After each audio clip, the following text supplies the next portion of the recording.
은혜의 말씀 나눕니다. 우리가 지난 시간에 넷째 재앙, 파리 재앙이었죠. 이 파리 재앙에도 불구하고 바로는 이스라엘 백성들을 보내지 않습니다. 오늘 또 보내지 않는 바로에게 하나님은 모세를 통하여 명령을 합니다. 9장 1절 한번 올려주실래요? 자, 여호와께서 모세에게 이르시되 바로에게 들어가서 그에게 이르라. 히브리 사람의 하나님 여호와께서 말씀하시기를 내 백성을 보내라. 그들이 나를 섬길 것이니라. 자, 여전히 하나님은 바로에게 명령합니다. 내 백성을 보내라. 나를 섬길 것이니라 라고 명령합니다. 이 명령은 동일해요. 그죠? 매 재앙 때마다 동일한 명령이죠. 내 백성을 보내라. 그들이 나를 섬길 것이니라. 여러분, 이스라엘 백성들은 하나님의 백성인데 그 하나님의 백성을 하나님께서 부르신 이유는 하나님을 섬기고 예배하기 위하여서 부르셨다는 사실을 분명히 하고 있습니다. 즉 하나님의 백성으로 하나님을 섬기고 예배하게 하라는 것입니다. 여러분, 이 명령을 지금 오늘날에 우리에게 중요한 명령으로 생각합니다. 오늘 우리가 살아가고 있는 이 자본주의 제국이라고 제가 표현하는데요, 자본주의 세상 속에서는 끝없는 인간은 부를 생산하는, 그렇죠?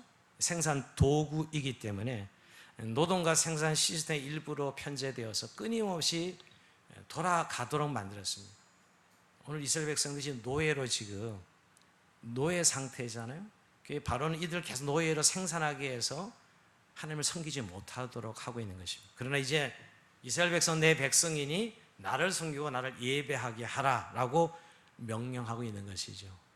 하나님 백성을 하나님께서 부르신 것은 하나님을 섬기고 예배하도록 부르셨다는 거예요. 그러나 이 세상의 가치, 자본주의의 가치는 인간은 하나의 생산의 도구가 되어서 예배하지 못하도록, 이 세상의 가치에 스며들게 되면 결국 하나님을 예배하는 것을 포기하게 하는 그런 오늘 세상을 우리가 보게 됩니다.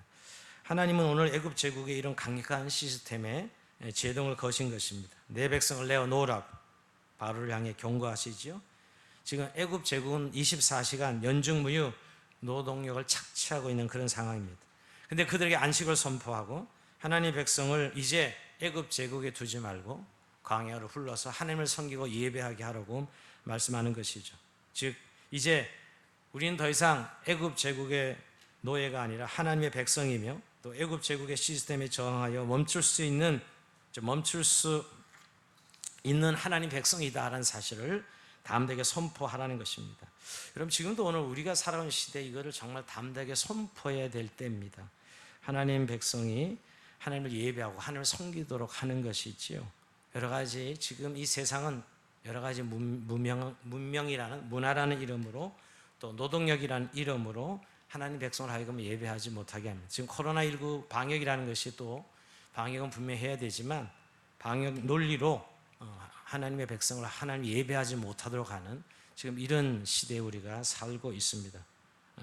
정치 방역인 것처럼 느낄 수밖에 없는 이런 상황 속에서 하나님 백성들로 하여금 예배를 소홀하게 하고 예배를 드리지 못하게 하는 이런 일들. 근데 여러분, 하나님 백성이 예배를 포기하면 이 땅 큰 재앙이 임하고 교회와 그리스도인들에게 영적 기근이 임하는 것을 기억해야 됩니다. 저는 오히려 이 코로나19가 지난 다음에 교회와 성도들의 삶에 어떤 현상이 일어날까 하는 생각을 여러 가지로 고민하면서 기도하고 있습니다.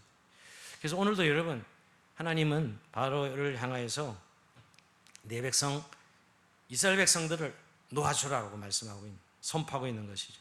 오늘 지금 바로는 네 가지 재앙을 통해 그만큼 경험하고서도 바로는 포기하지 못하고 있습니다. 바로는 이런 재앙에도 불구하고 하나님 백성을 노예로 삼아 집요하게 착취하고 학대합니다.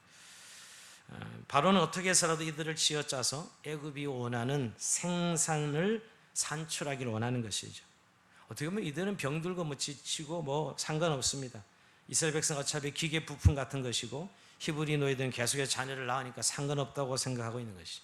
자, 이런 바로에게 하나님은 다시 한번 경고합니다. 자, 오늘 2절 3절 이렇게 말씀하고 있죠. 네가 만일 보내기를 거절하고 억지로 잡아두면 여호와의 손에 들에 있는 내 가축 곧 말과 나귀와 낙타와 소와 양에게 더하리니 심한 돌림병이 있을 것이며. 자, 여기서 네가 억지로 계속 내 백성을 놓아주지 않고 잡아두면 이제 하나님의 손이 애굽을 칠 것이다 라고 경고합니다. 자, 이때까지 여러분, 하나님의 손이 친 것이 아니라 지금까지 네 번째까지는 하나님의 손가락이에요. 원어를 보면 네 가지 하나님의 손가락으로 쳤는데 이제부터는 하나님의 손으로 치겠다고 말씀합니다. 훨씬 더 강력한 타격이 될 것이라고 말씀하고 있는 것이죠. 여러분, 지금까지 일어났던 네 번째 재앙을 보면 결국 피조물들이 제자리로부터 이탈되는 재앙이었어요. 그죠? 나일강에 물이 있어야 되는데 핏물이로 바뀐다든지, 개구리가 제자리에 튀어 나온다든지, 이가 이탈한다든지, 여러분 결국 파리가 그 자리에서 이탈하는 것이죠. 그래서 혼돈과 무질서를 만들어내는 재앙입니다. 어떻게 보면 자리 변동의 재앙이에요. 근데 이제 그때와 다르게 이제 여호와의 손이 치는 재앙은 이제 피조물들 직접 타격하는 재앙이에요. 하나님 만든 피조물 직접 피해를 입히는 그런 재앙입니다. 자, 오늘 이 다섯째 재앙이 뭐냐면 결국 애굽의 모든 가축들을 죽이는 재앙이에요. 돌림병을 통해서 애굽의 가축들을 죽이는 재앙이죠. 왜 하나님은 애굽의 가축들을 죽이실까요? 자, 이건 계속 우리가 모든 재앙에서 똑같은 사이클로 나타나지만 애굽의 신을 치는 재앙이다. 모든 이 10가지 재앙 애굽의 신을 치는 재앙입니다. 자, 애굽 사람들은 동물, 가축들을 신성시했어요. 신으로 섬겼습니다.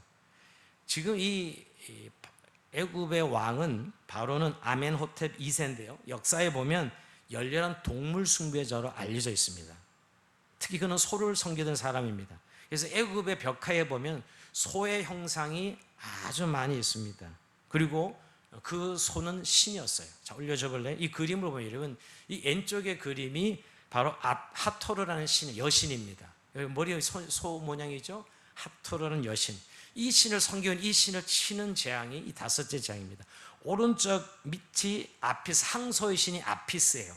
이 아피스 신을 치는 재앙이고, 위에 있는 신이 항소 중에 살아있는 항소, 음네비스, 이렇게 신성시해서 항소를, 살아있는 항소를 신성시했다는 것이.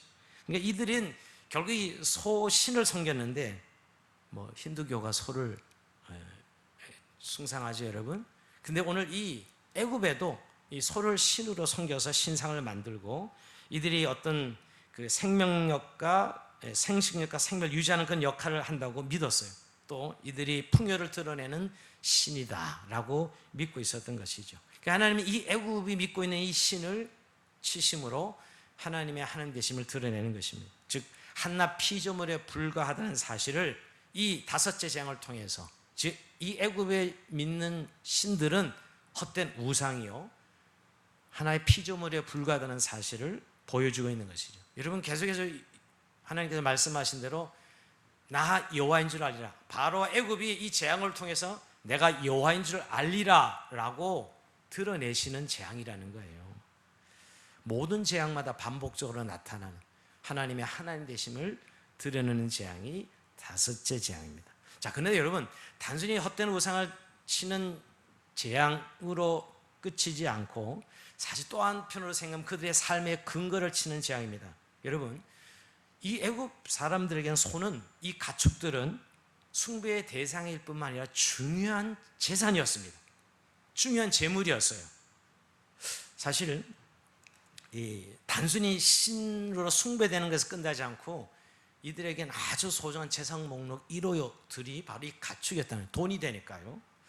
근데 여러분, 소가 우리나라도 제가 청소년 시절에는 재산이었어요. 저 같아도 제가 인사드리러 갔는데 외양간에 소가 한 마리 탁 가장 좋은 자리에 있더라고요. 소가 이렇게 기히 여겨지는, 왜냐하면 농사 지을 때 너무너무 욕이 나고 또 잘 길러서 팔면 엄청난 돈을 받는 소값이 그때만 해도 몇백만 원 했었거든요. 그래서 우리는 항상 시골에서 자식 대학 보내려면 소 팔아서 대학 등록금을 댔다, 이런 이야기를 숱하게 들었어요. 그처럼 여러분, 이 애굽 사람들에게 소는 재산이었어요. 재산 목록 1호죠. 근데 단순히 재산이 아니고 소와 말 같은 전쟁용으로, 말이 많아야 전쟁에 이길 수 있고요, 경제력이고 군사력이었어요. 또 교통수단이었어요. 단순히 우상적인 숭배의 대상뿐만 아니라 실제적으로 그들의 삶에 중요한 재산이었다, 이 말이에요. 근데 그것을 하나님이 일순간에 거두어 가버리는 재앙이죠. 한마디로 그들을 일순간 알거지로 만들어 버리는 재앙입니다. 여러분, 지금까지 재앙은 그런 대로 견딜만 했어요. 여러분, 피가 되어 물을 마시지 못하고 개구리가 올라서 좀 괴롭히고 파리가 득실거리 힘들었지만 그래도 가축이 재산이 건재했기에 견딜만 했던 것이에요. 좀 몸에 병이 나고 사람과의 관계가 나빠져도 그래도 우리 통장에 좀 돈이 있고 뭐 직장을 계속 나갈 수 있다면 견딜만 한 거잖아요. 지금도 그렇지 않습니까, 여러분? 근데 오늘 이들이 재산 목록 1호 가축이 지금 사라지고 있는, 죽어 나자빠지는 이런 상황은 견딜만 상황이 아니죠. 그게 어떻게 보면 그들의 재물을 치는 재앙이다라는 것이에요. 여러분, 이건 하나님 백성들에게 중요한 메시지입니다. 출애굽기 32장에 가보면 이들이 금송아지 사건에 보면 하나님을 어떤 형상으로 만들죠? 송아지 형상을 만들어요. 금송아지를 만들어서 이들이 막 경배하죠. 하나님 크게 진노하시지만 이제 우리가 살펴볼 것입니다. 그들이 왜 하나님을 송아지 형상을 만들었을까요? 여러분, 이스라엘 백성들이 그 당시에는 유목민들이거든요. 유목민에게서 송아지는 너무너무 중요한 재산인 거예요. 그러니까 하나님을 송아지 형상을 만든 것이죠. 히브리 사람들이 가장 귀하게 여긴 짐승이 가축이었기 때문이에요. 결국 여러분 잘 생각해 보세요. 우리가 원하는 것이 자기가 믿는 신이 되는 거예요. 원하는 것이 자기 신이 된다고요. 오늘날 여러분 흔히 만몬신을 섬긴다 그러죠. 요새 현대들이 원하는 게 뭐예요? 돈이죠. 재물입니다. 돈을 원하다 보니까 돈이 자기 신이 되는 시대가 저희는 살아온 오늘의 시대입니다. 여러분 정말 자본주의 돈이 없으면 한순간도 살아갈 수가 없습니다. 그렇죠? 돈은 너무나 중요합니다. 그러나 여러분 거기 지나쳐서 돈을 사랑하고 이제 돈을 숭배하고 신성시하면 만몬신이 되는 거예요. 만몬신이. 저기서 그 만몬신을 주님이 치시는 거라고요. 참된 복은 이 만몬이 아닌 것을 알려주시려고. 여러분 이미 성경 수없이 하나님과 재물을 겸하여 섬길 수 없다라고 분명히 말씀하고 있어요. 재물을 섬기든지 만몬을 섬기든지 하나님을 섬기든지 할 것이지 재물을 겸하여 하나님을 섬길 수 없다. 성경 더 나가서 돈을 사랑함이 일만하게 뿌리다. 돈이 죄악이라는 소리는 아닙니다. 우리가 돈을 사랑하고 섬기면 일만하게 뿌리가 된다라고 말씀하고 있습니다. 여러분 사람이 하나님 외에 다른 것을 의지하면 부패하기 시작합니다. 사람이 가장 깨끗할 때는 하나님 한 분만 섬길 때요. 그러나 하나님 외에 다른 존재들을 붙들기 시작하면 그때부터 우리의 마음이 변하기 시작합니다. 여러분 저는 교회 생활하면서 어려울 때는 하나님을 잘 섬기다가 좀 부유해지면서 변질되는 분들을 종종 봅니다. 어려울 때 우리 하나님을 열심히 섬기다가 좀 재물이 생기고 넉넉해지면 이렇게 마음이 변질되는 것이죠. 이게 뭐예요? 결국 만몬이 우상이 되는 것이죠. 돈은 정말 필요하고 하나님 우리에게 주시는 분복인데 여러분 돈이. 그러나 그걸 섬기고 사랑하면 그건 우상이 되는 것이죠. 그래서 오늘 이 우상 만몬신을 가축을 치시는 재앙이 이 다섯째 재앙입니다. 여러분 저는 이 하나님께서 우리에게 복을 주시는 분인데 만몬이 복을 주는 줄로 착각하면 그때부터 그리스도인의 삶은 어그러지기 시작한다는 거예요. 여러분 시편 127편 1절 한번 올려줘 보세요. 여호와께서 집을 세우지 아니하시면 세우는 자의 수고가 헛되며 여호와께서 성을 지키지 아니하시며 파수꾼이 깨어있음이 헛되도다. 여러분 인생의 모든 일이 하나님께서 주시는 복으로 살아간다는 사실을 분명히 하고 있습니다. 복의 근원이 하나님이요. 우리 믿는 성도들이 하나님께서 복을 주시는 분이라는 거예요. 성을 지키는 일도 하나님 지켜주셔야 우리가 아무리 노력해도 하나님 지켜주시지 않으면 소용이 없는 것이죠. 2절은 너에게 일찍이 일어나고 늦게 누면 수고의 떡을 먹음이 헛되도다. 그러므로 여호와께서 그의 사랑하는 자에게 잠을 주시는 것. 뭐냐면 결국 하나님 우리가 수고하고 노력해야지요. 근데 그걸 통해서 하나님이 우리에게 복을 주신다는 것이 열매 맺게 하시는 분도 하나님이시죠. 여러분 시편 128편에도 그런 말씀이 있습니다. 1절에 여호와를 경외하며 그의 길을 걷는 자마다 복이 있도다. 네가 내 손이 수고한 대로 먹을 것이라 네가 복되게 형통하리다.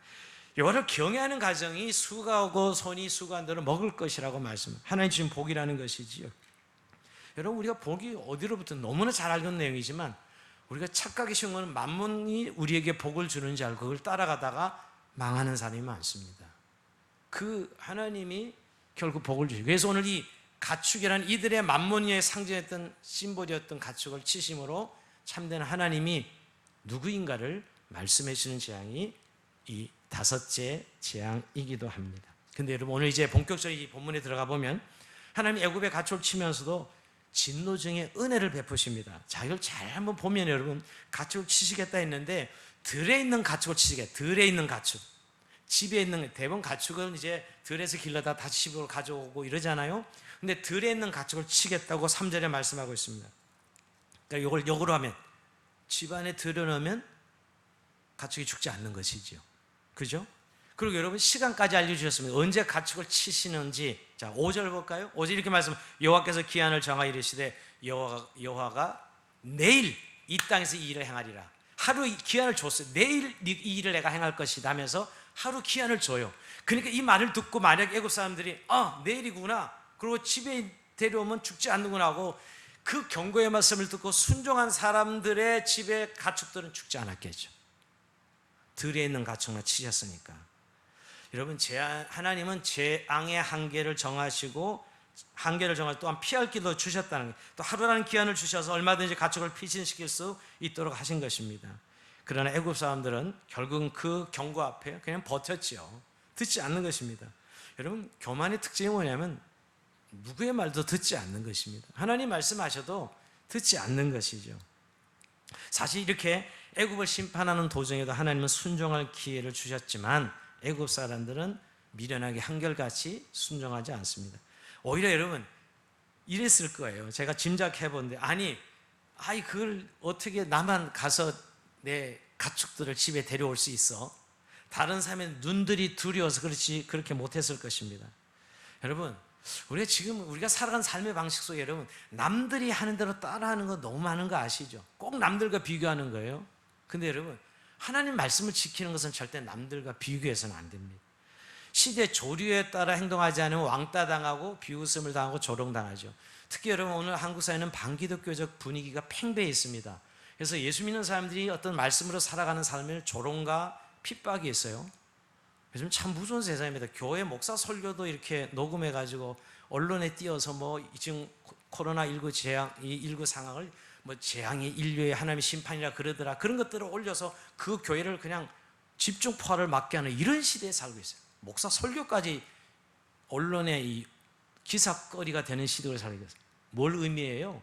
우리 사회가 얼마나 반기독교적인 사회를 살아가고 있다는 거예요. 제가 왜 얘기를 드리냐면 결국 우리가 하나님 말씀대로 순종하고 살아가는 것이 사람들의 조롱거리가 되고 비웃음이 될 수 있는 세상에 우리가 살아가고 있어요.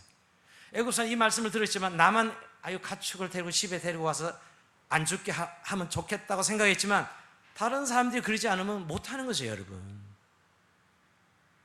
그런데 하나님 말씀을 듣고서 혼자 순종하는 행위는 결코 시대에 뒤떨어지거나 의리가 없거나 비겁한 행동이 아닙니다.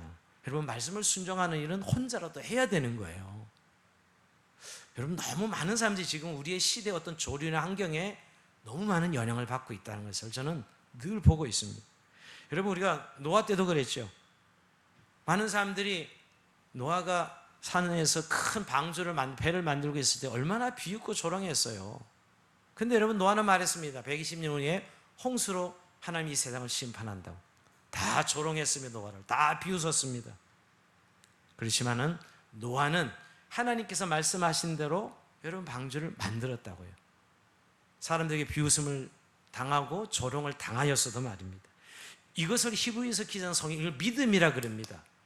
그것을 믿음의 증거라 그래요. 하나님 말씀한 대로 다른 사람 아무리 비웃어도 노아가 말씀대로 순종했던 거. 우리가 지금 이 시대를 반기독교 사회상을 살아가다 보면 기독교 가치관대로 살면 왕따 당하는 시대에 우리가 살고 있다고요. 그래서 사람들이 그냥 교회는 다니지만 기독교 가치관대로 살지 않습니다.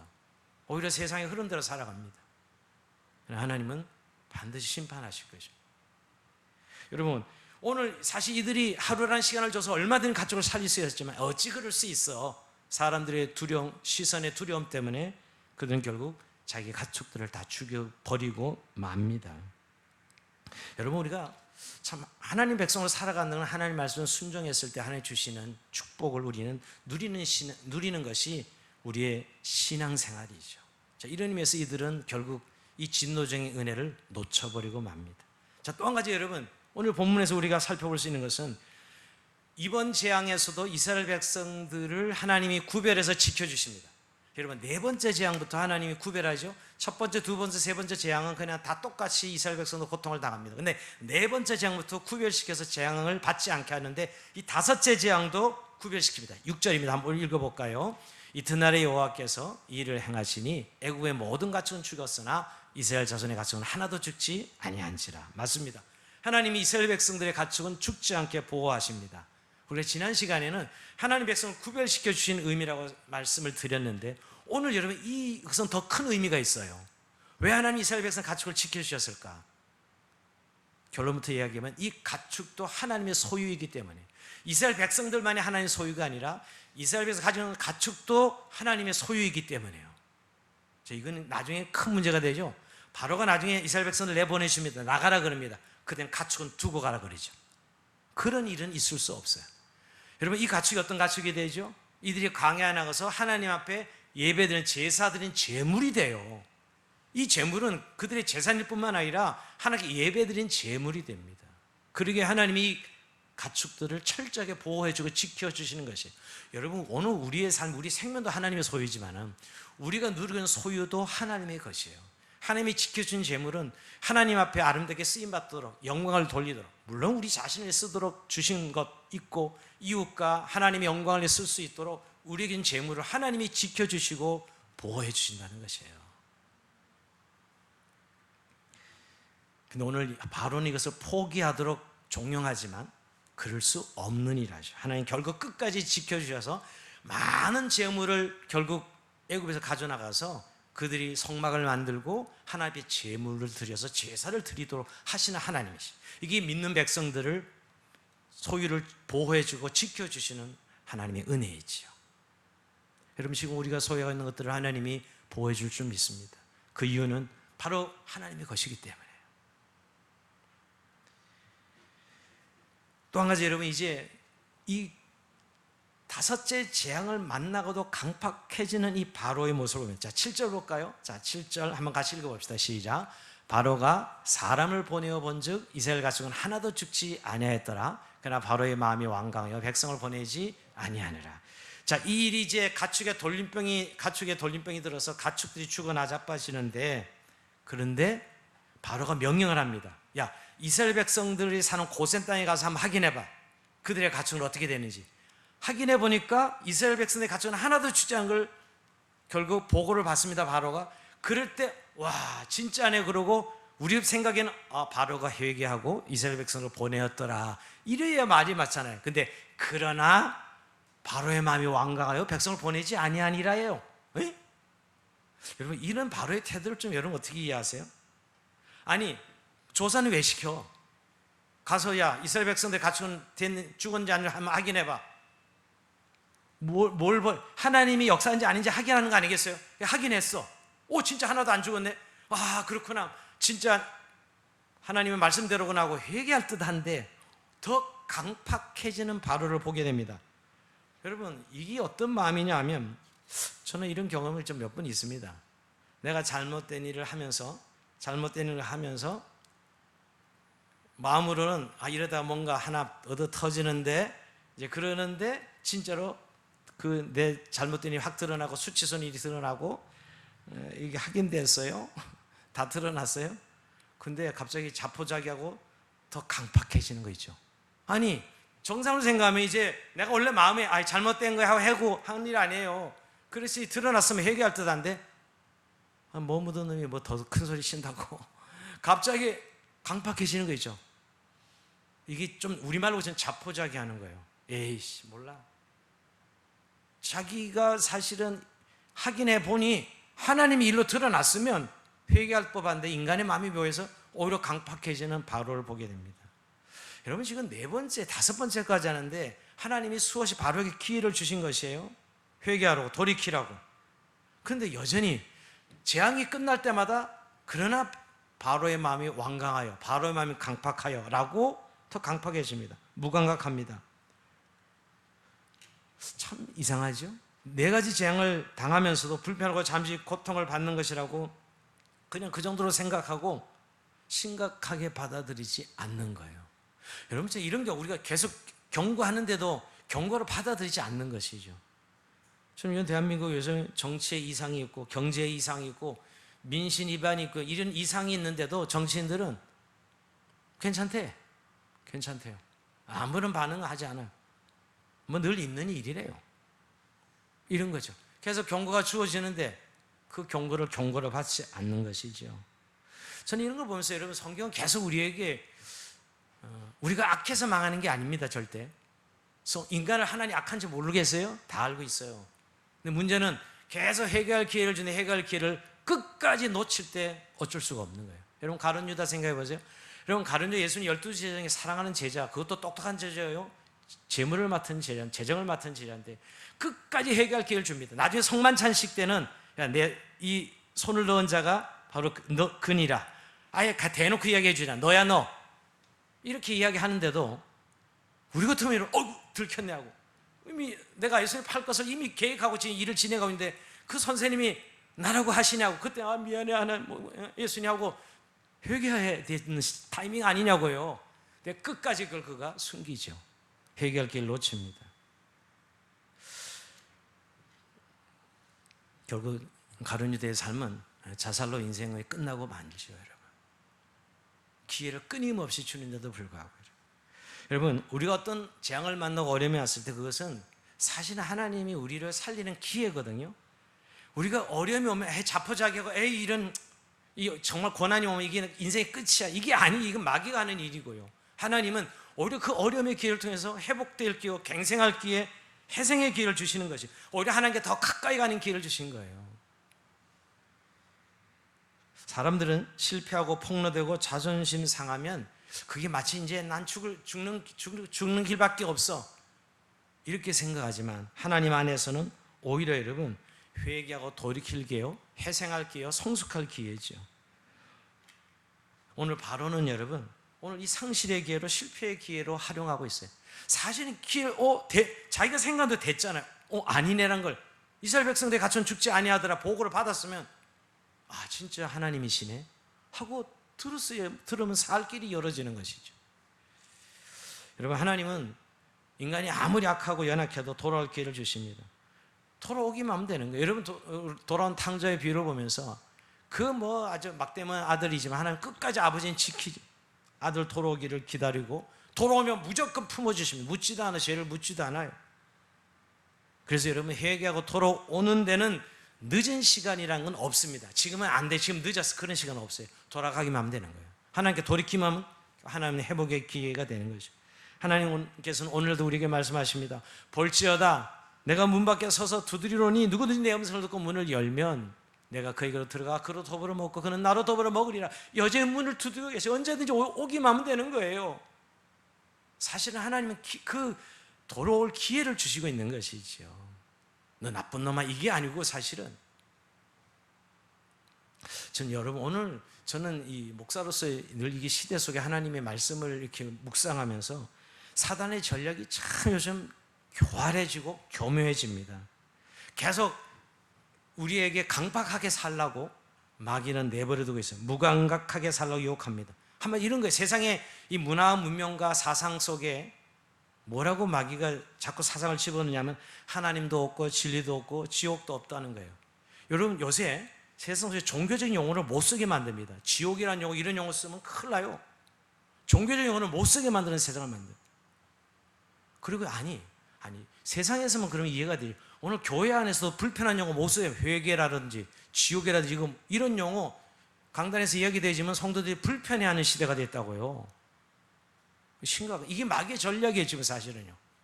마귀의 전략이에요. 절대 진리가 어디 있냐. 다 상대적이라고 이야기합니다. 그저 내 마음대로 살아. 네가 주인인데 네 마음대로 살아. 죄의식을 가지고 살아가는, 네 마음대로 살면 인생 즐기는 거죠. 인생 뭐 있냐, 놀고 즐기는 것이지. 그저 지옥이 어디 있어. 그저 죽으면 자연으로 돌아가는 것이니까 살았을 때 마음껏 즐기라고 여깁니다. 이게 지금 우리 이 세상 문화 속에 있는 사단의 전략적 메시지예요. 근데 여러분, 예수 안 믿는 분들이야 그래 당연한 거지만, 예수 믿는 사람들 이 세상의 메시지에 푹 젖어들고 있어요. 어떤 일이 있어도 하나님과 관련을 맺지 말라는 것입니다. 병이 들어도, 사업에 실패도, 지진이 일어나도, 마음에 감동이 와도, 사고가 나도 하나님과 관련을 맺지 말라는 거예요. 다 우연히 일어난 일이에요. 코로나19도 우연히 일어난 일이고, 그냥 다 우연히 일어난 일이니까 하나님과 관련 짓지 말라는 거예요.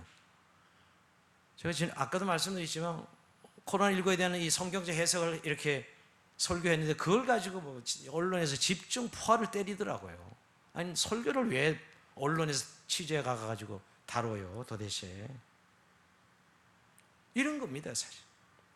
근데 하나님은 여러분, 우리가 사고가 나고 어려움에 재앙이 있고 이런 시대가 되면 이게 뭔가 하나님이 우리에게 돌이키는 기회를 주시는 거거든요. 지금도 여러분 홍수로 또 더위로 세계 지구촌의 사고로 수없는 일들이 나지만 꿈쩍도 안 해요. 꿈쩍도 안 그러면 그걸 무슨 경고로 받아들이지 않는단 말이에요. 오히려 과학자들이 막 경고하죠. 이 인류가 지금 이제 온도가 계속 올라가면 멸망한다고 오히려 과학자들이 경고해요. 근데 성경 수없이 하나님이 오늘 그런 재앙이 일어날 때마다 여러분 요한계시록에 돌아오라고 하나님의 기회죠. 여러분 저는 이미 우린 이 샘플을 알고 있어요. 여러분 구약의 선지서 보십시오. 이스라엘 백성 자기 백성 삼았는데 이 백성이 우상망 섬기니까 돌아오라고 수없이 선지자들 통해서 하나님 말씀하시는데 수백 년 동안 말이에요. 결국 안 듣잖아요.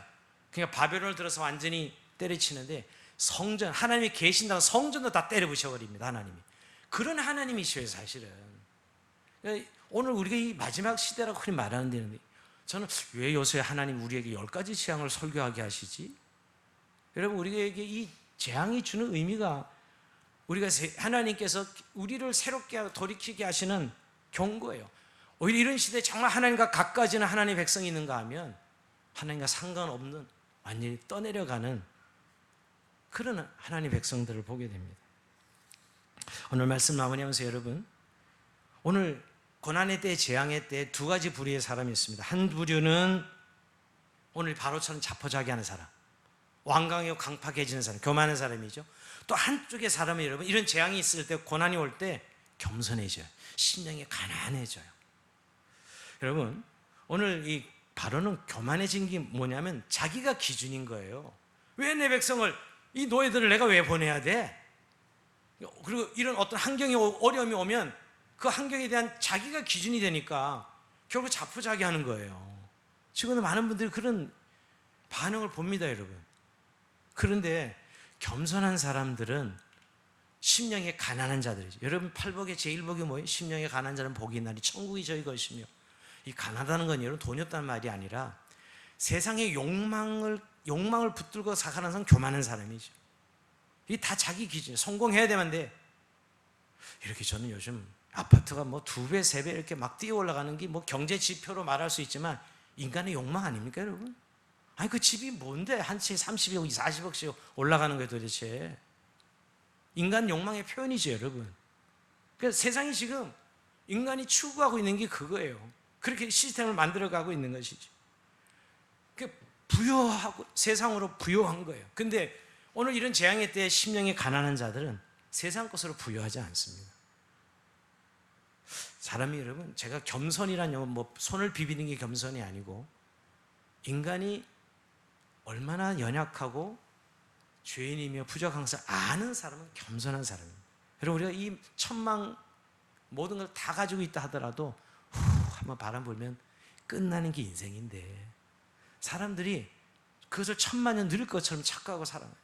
건강할 때 모릅니다. 건강 잃으면 얼마나 크고 고통인데 사람들은 자기는 건강할 때는 잘 모르는 것이죠.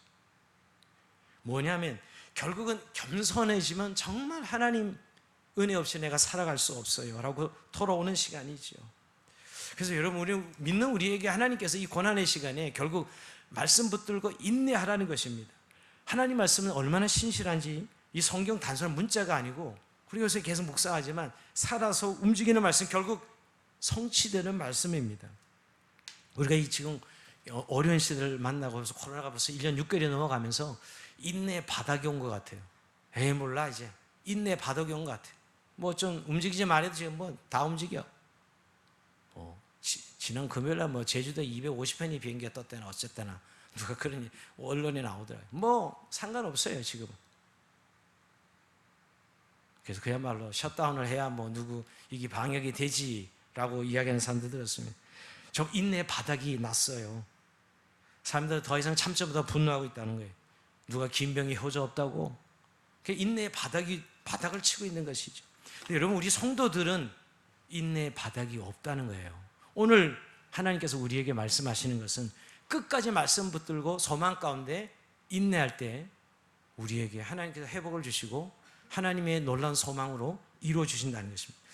초대 교회사를 보면 좀 불가사의한 일이 하나 있습니다. 여러분, 초대 그 기독교는 이단처럼 시작된 조금 종교였잖아요. 근데 시작된 그 종교가 얼마나 이 콘스탄틴 대제가 기독교 공인할 때가 로마 인구의 한 8%, 10% 정도가 교회가 성장했어요. 교회 학자들은 1년에 40% 성장했다 그래요. 이 기독교가. 근데 여러분, 좀 놀라셔야 되는 게 뭐냐면 그 당시에 기독교를 개종한다는 말은 죽음을 각오하는 일이었단 말이에요. 초대교회 때는 여러분. 초대교회 때는 예수 믿는 의미는 오늘처럼 이렇게 아무런 지금이야 예수 믿는다고 누가 뭐라고 했어요. 좀 욕을 먹긴 하지만 가끔 요새. 이때는 예수를 믿는다는 것은 죽음, 생명의 위협을 느낄 때예요.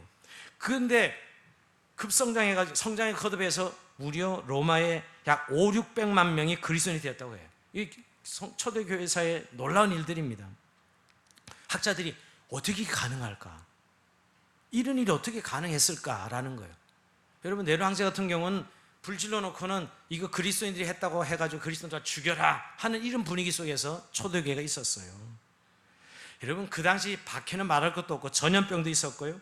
지금과 비교할 수 없는 고난을 겪는 시대에 어떻게 그들이 교회는 계속 성장했을까? 지금처럼 교회 데려오고 전도해서 아닙니다. 그런 식의 전도가 아니에요. 어떻게 그렇게 전도할 수 있어? 그런 식의 전도 불가능한 시대죠. 그런데 조사해 보면 그들이 팔복을 삶으로 살아내고 그 박해 속에서도 기독교 세계관과 하나님 말씀들을 삶으로 살아내었기에 교회는 그 삶의 능력 때문에 급성장할 수밖에 없었다. 이렇게 결론입니다. 한마디 이런 것입니다. 그들의 인내의 덕이었다. 끝까지 참아내는. 여러분, 초대교회 때는 여러분 그들이 박해를 받아서 카타콤 알죠? 지하 땅굴에 들어가서 평생 살아요. 지하 평생 땅굴에 가서 살면 눈이 멀어서 맹인이 됩니다. 평생 땅굴에 사니까. 그런데도 평생 그렇게 그리스도에 살았어요. 우리 지금 1년 6개월 이렇게 긴 시간 때문에 고탕도 나와 있는데 평생을 그들은 박해 속에서 지하 땅 카타콤에 살았음에도 그들이 믿음을 짓고 신앙을 지켰다는 거예요. 그러니까 그 신앙의 힘이 결국 교회를, 그 처음에 팔레스에 조금 시작된 예수라는 젊은 청년이 십자가에 죽으시고 부활하셨대라는 복음이 결국 로마를 무너뜨리는 단계까지 오게 됩니다. 이 초대교회에서입니다. 여러분, 지금 저는 한국교회를 향한 우리 교회 성도들 하나님 계획, 저는 그 선하신 계획을 믿습니다. 우리가 정말 그리스도인으로 살아가는 삶의 능력을 통해서 오히려 세상이 돌아오도록, 세상이 구원받도록 하는 계획을 하고 있어요. 즉 코로나19는 우리에게 엄청난 시련입니다. 교회를 향한 시련이에요. 단련이죠. 여러분, 이런 어려운 시간을 통해서 진정 하나님 백성이 말씀으로 살아내는 것을 통해서 하나님이 세상을 구원하시기를 원하고 계십니다. 그런데 그리스도인 중에 자포자기하고 이 코로나19를 낭비하는 거죠. 이 고난의 시간을 낭비시키는 것, 자포자기하는 것이죠. 이거는 하나님 뜻이 아닙니다. 끝까지 말씀에 끈을 붙들고 우리가 인내해야 되는 것이죠. 자, 로마서 5장 3절 4절 읽음으로 오늘 말씀을 마치려고 합니다. 우리 다 같이 읽어볼게요. 시작. 우리가 환난 중에도 즐거워하나니 이는 환난은 인내를, 인내는 연단을, 연단은 소망을 이룬 줄 알미로다. 우리 중에 모든 교우 성도님들, 또 우리 교회가 이 소망의 인내를 누리는 그런 귀하고 복된 삶이 되길 주의 이름으로 축원드립니다. 자, 우리 찬송하면서 주님 앞에 기도해 나가겠습니다.